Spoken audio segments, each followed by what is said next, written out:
Niombe lile kundi la sifa na maabudu lisogee mbele ili tusikie neno fupi. Niombe kundi la sifa na maabudu likaribie mbele.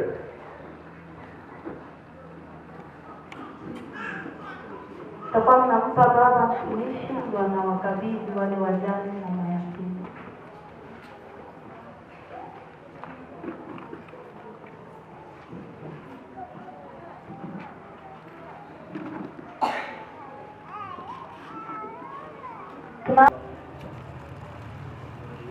Jipange hapa, ikiwa umepata njoo jipange pale.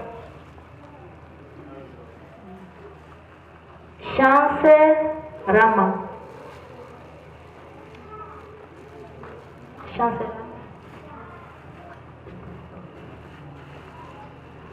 Zai Mlasi. Zai Mlasi. Zai Mlasi yuko wapi? Basi. Mlasi Jacqueline.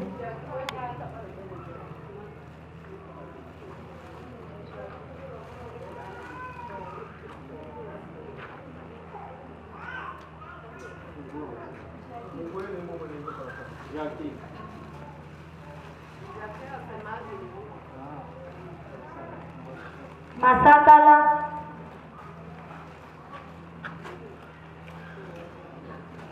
Masambo Lembe.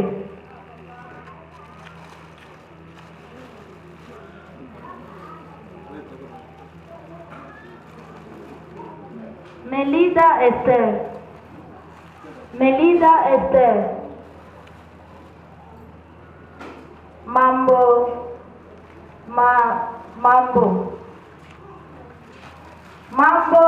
Demere.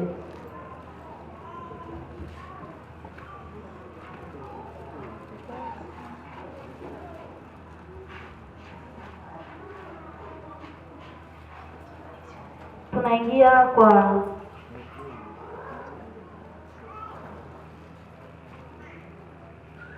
na baadhi pia ya Apolina na Menge. Tunaingia wajane.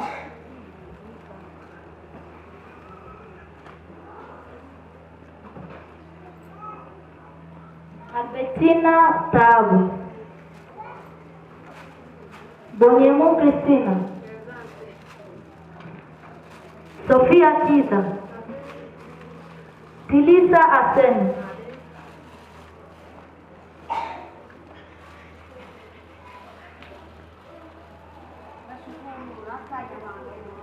Amen. Mbanga Balongelwa. Maua Boss.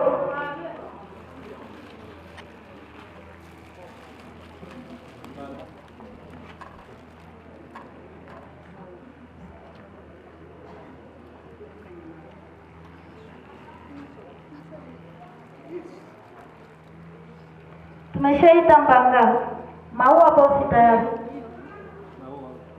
Marisia Twisanga Bemuka.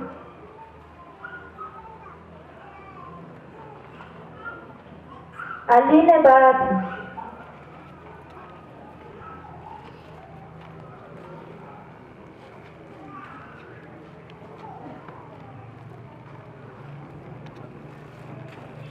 Apoline na Menge. Aline Bahati. Riziki Maua. Asani Fatu.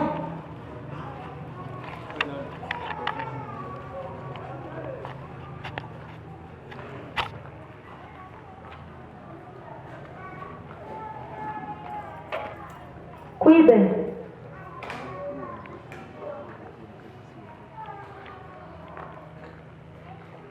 Mwavita na Msama.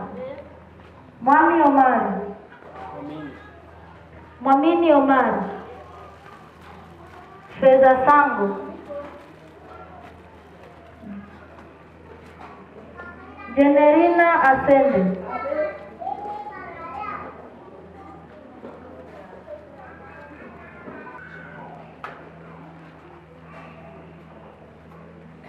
Yosefina Misa. Regina Hamis.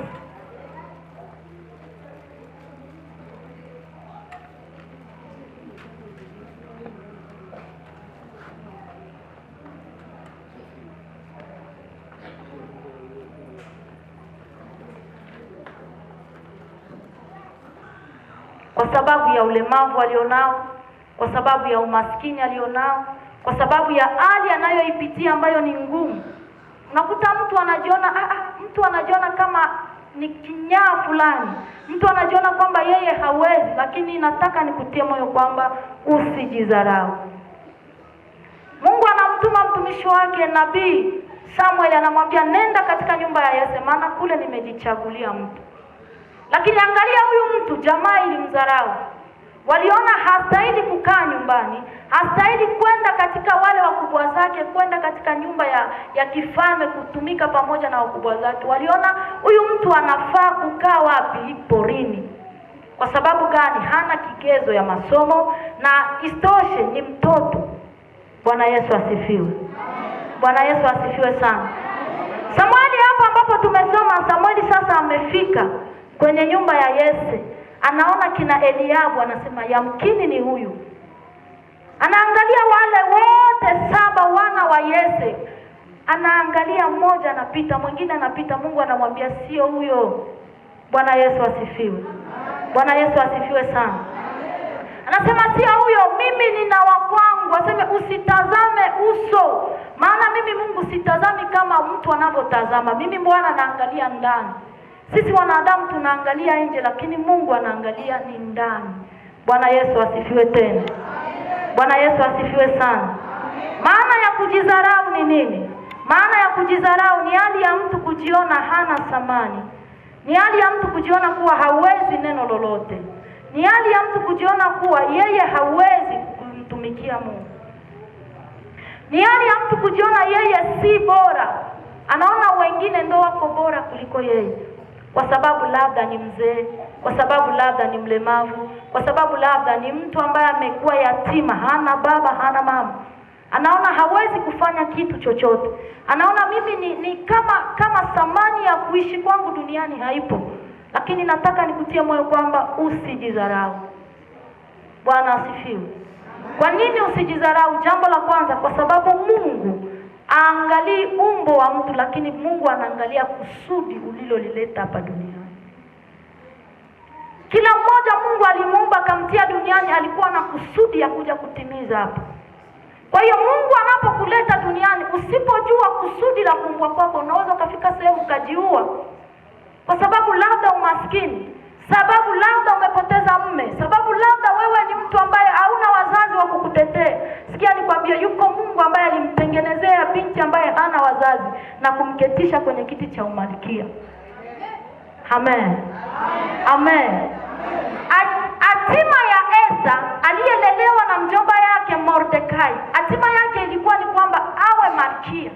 Lakini anakuaje malkia mtu ambaye si katika nchi yake? Anakuaje malkia mtu ambaye hana mtu wa kumtetea? Unajua wakati mtu una wazazi, kuna kipindi unajisi nina nguvu. Kwa sababu yeyote atakuchezea, baba atapambana naye, mama atapambana naye. Lakini Esther anafika kipindi ambacho hana wazazi, na inatakiwa mtu ambaye atakayekuwa na sifa ya kuwa na wazazi, ya kuwa katika jamaa tajiri, ya kuwa katika hali nzuri, ndo aingie ikuluni. Lakini kwa sababu Esther alibeba hatima kubwa na Mungu alikuwa pamoja na Esther, Mungu akamketisha kwenye kiti ambacho hakustahili. Bwana Yesu asifiwe. Bwana asifiwe sana. Nataka nikutie moyo, Mungu angalii uso wako, bali Mungu anaangalia kusudi. Kwa nini amekuumba? Na ndio maana usijidharau. Ukiwa umebeba kusudi kubwa, na ujijue kwamba wewe ni mtu mkubwa.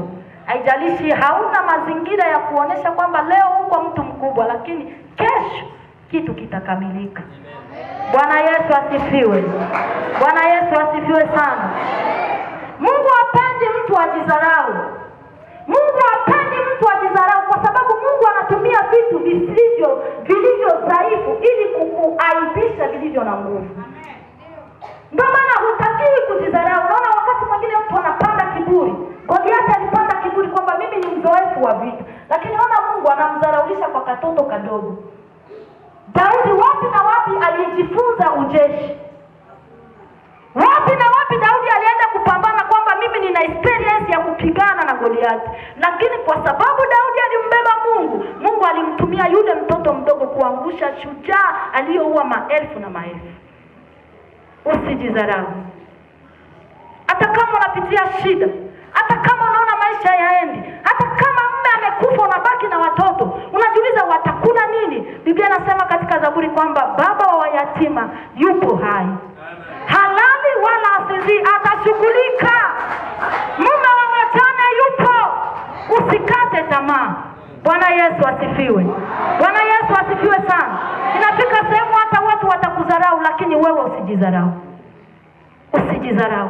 Kwa sababu Mungu anatumikisha vitu vilivyo dhaifu ili kuaibisha vitu vilivyo na nguvu. Mungu aliaibisha wabinti waliokuwa na wazazi, akaheshimisha binti Esther ambaye alikuwa hana mzazi. Na wewe vivyo hivyo Mungu anaweza kukuheshimisha. Bwana Yesu asifiwe. Bwana Yesu asifiwe sana. Ukisoma Wakorintho wa kwanza ile 1 utapata hizo habari. Wakorintho wa kwanza 1:27 sitasoma. Na tutaona hatari ya kujidharau. Unapokuwa mtu wa kujidharau, uko unafika sehemu utaingia kwenye ole kwa sababu unajiona haufai. Hatari ya kujidharau ya kwanza, mtu anakuwa mwenye kukata tamaa. Mtu anapoteza imani. Mtu anakuwa anamuona labda Mungu amemsahau. Sikia nikwambie, usione mtu leo anafika sehemu ya kujinyonga ukamcheka. Amejidharau, akajionyesha kwamba mimi mwa hii dunia sina kazi. Kumbe ajui labda Mungu alimpangia mbele ya safari kule ataenda kumfanya mtu mkubwa. Ukiangalia kwenye Biblia kuna watu karibuni maelfu. Wa kwanza Gideoni alikuja kwenye jamaa ya kimaskini. Ukisoma ile Waamuzi sura ile ya 4 utapata habari za Gideoni. Gideoni anamwambia Mungu anamwambia wewe shujaa na kuchagua ili ukomboe watu wangu, lakini Gideoni. Biblia katika kitabu kile cha Samueli wa kwanza, takusii ikiwa huko karibu, soma ile 16:7 yake. Samueli wa kwanza 16:7 yake, karibu. Samueli wa kwanza 16. Biblia inashuhudia hivi katika Samueli wa kwanza 16:7 yake.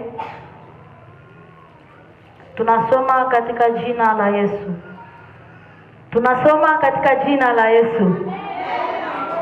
Biblia inasema hivi: lakini Bwana akamwambia Samueli, usimtazame uso wake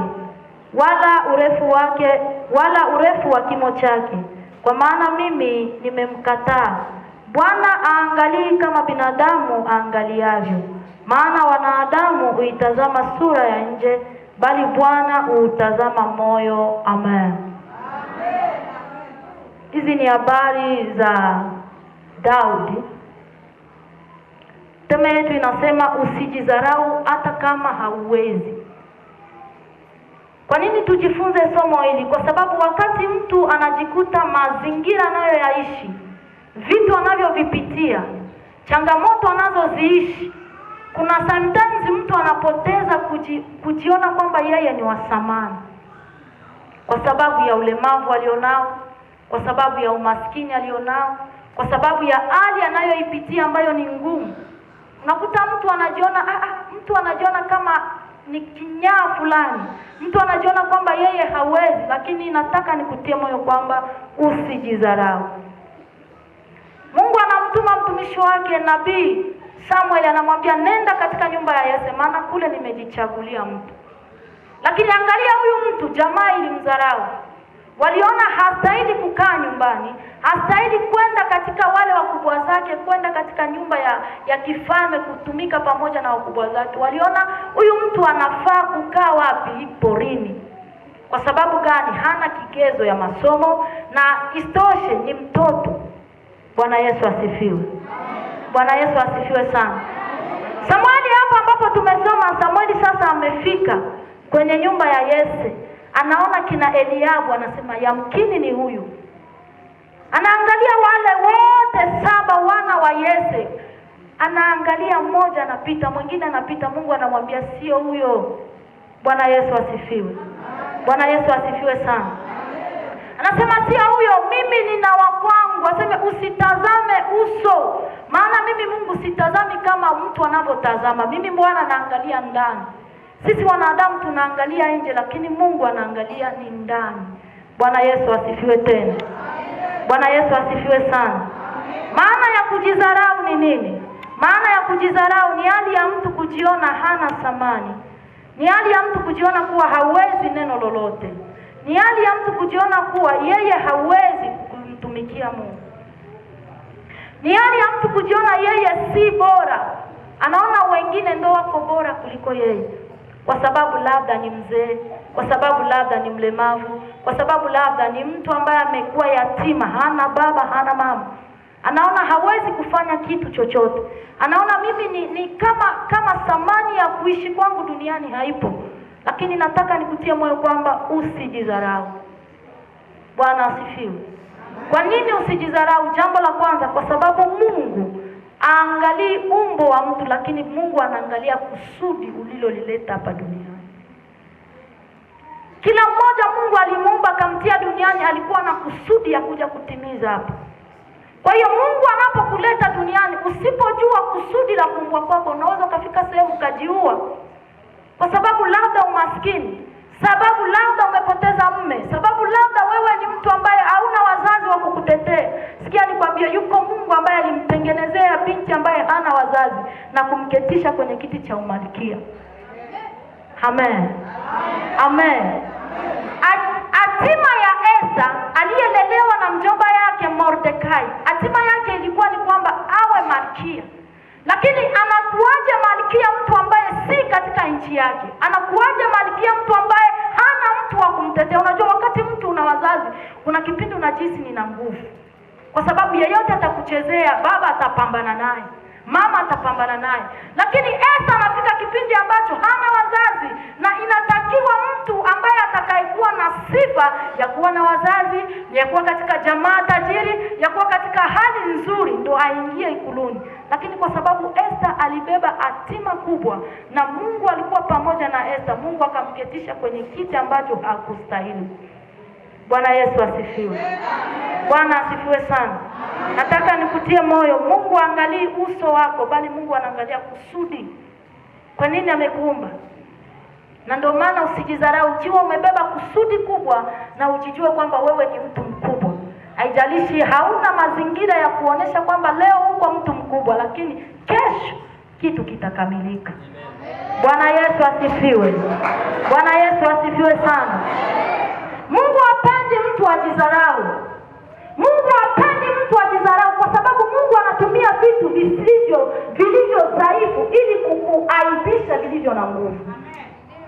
Ndio maana hutakiwi kujidharau. Unaona wakati mwingine mtu anapanda kiburi. Goliathi alipanda kiburi kwamba mimi ni mzoefu wa vita. Lakini ona Mungu anamdharaulisha kwa katoto kadogo. Daudi wapi na wapi alijifunza ujeshi? Wapi na wapi Daudi alienda kupambana kwamba mimi nina experience ya kupigana na Goliathi. Lakini kwa sababu Daudi alimbeba Mungu, Mungu alimtumia yule mtoto mdogo kuangusha shujaa aliyoua maelfu na maelfu. Usijidharau. Hata kama unapitia shida, hata kama unaona maisha yaendi, hata kama mume amekufa unabaki na watoto, unajiuliza watakula nini? Biblia inasema katika Zaburi kwamba baba wa yatima yupo hai. Halali wala asizi, atashughulika. Mume wa wajane yupo. Usikate tamaa. Bwana Yesu asifiwe. Bwana Yesu asifiwe sana. Inafika sehemu hata watu watakudharau, lakini wewe usijidharau. Usijidharau. Kwa sababu Mungu anatumikisha vitu vilivyo dhaifu ili kuaibisha vitu vilivyo na nguvu. Mungu aliaibisha wabinti waliokuwa na wazazi, akaheshimisha binti Esther ambaye alikuwa hana mzazi. Na wewe vivyo hivyo Mungu anaweza kukuheshimisha. Bwana Yesu asifiwe. Bwana Yesu asifiwe sana. Ukisoma Wakorintho wa kwanza ile 1 utapata hizo habari. Wakorintho wa kwanza 1:27 sitasoma. Na tutaona hatari ya kujidharau. Unapokuwa mtu wa kujidharau, uko unafika sehemu utaingia kwenye ole kwa sababu unajiona haufai. Hatari ya kujidharau ya kwanza, mtu anakuwa mwenye kukata tamaa.